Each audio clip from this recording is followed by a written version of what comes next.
आज मैं आपके साथ एक स्टोरी शेयर करने वाली हूँ। एक स्टोरी ऐसी जिसमें एक रिसर्च के बारे में हम बात करेंगे। एक रिसर्च ऐसे करने के लिए प्लान किया गया एक बार कि इंसान जो खाना खाता है उसका बहुत इम्पेक्ट पड़ता है उसकी हेल्थ पे, वेलबींग पे, बहुत सारी चीज़ों पे। तो उस खाने से जो खान पान गलत हो जाता है, उससे जो प्रॉब्लम्स आई, उनको ठीक करने के लिए कौन सी दवाइयाँ कैसे काम करेंगी, उसके बारे में कुछ रिसर्च होनी थी। तो उसके लिए पहले खरगोशों को थोड़ा सा एक खरगोश ले गए, उनको 4 ग्रुप्स में डिवाइड किया और उनके ऊपर कुछ आगे रिसर्च होनी थी। तो उनको ऐसा खाना खाने को दिया जिससे वो थोड़े बीमार हो जाएं, अनहेल्दी हो जाएं। जिस तरह का जंक फूड या फ्राइड, इस तरह की चीज़ें जो इंसान खाते हैं, उस तरह का खाना खाने को दिया गया। देखते हैं क्या इम्पेक्ट खरगोश पे आता है। 2.5 से 3 महीने के बीच में वो खरगोश बीमार होने लगे और लगभग सारे खरगोश बीमार हो गए।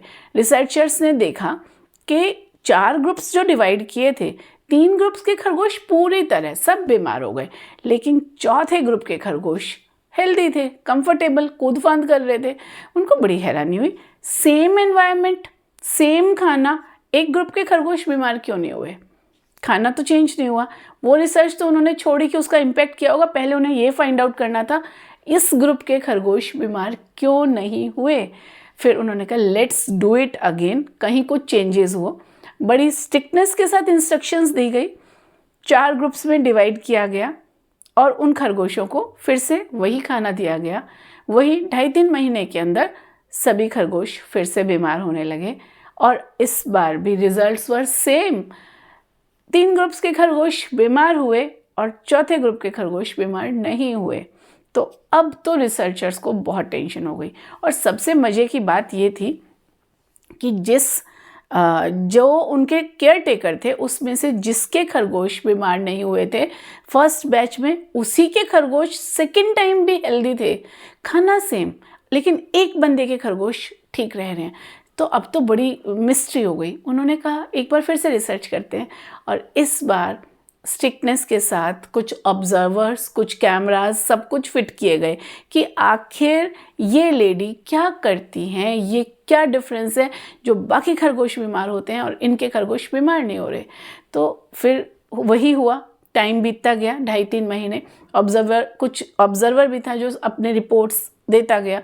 तो जाके जब रिज़ल्ट आया, कंक्लूजन्स आए ऑब्जर्वर के, तो उसमें ये पता लगा कि ये जो लेडी थी, ये सब लोग अपने खरगोश के पास आते, खाना देते और चले जाते थे, बट ये लेडी आती, वहाँ रुकती, उनको प्यार से सहलाती, उनके नाम रखे होते उसने, उन नामों से उनको बात करती और प्यार से खाना खाने तक वहाँ रुकती एंड फिर वो भी चली जाती थी। सिर्फ इतना सा डिफरेंस और वो उन खरगोशों की हेल्थ वाज परफेक्ट, वंडरफुल। तो जब इस तरह का रिज़ल्ट उन खरगोशों के अंदर आया तो इंसान तो हायर कॉन्शियसनेस का प्राणी है, उससे भी छोटी छोटी बारीकियां जानता है, छोटी छोटी समझता है और दिल को जब चोट लगती है तो छोटी सी बात जोर की लगती है। तो इस तरह की जब बातें होती तो इंसान का दिल बहुत ख़राब हो जाता है, बहुत परेशान होता है।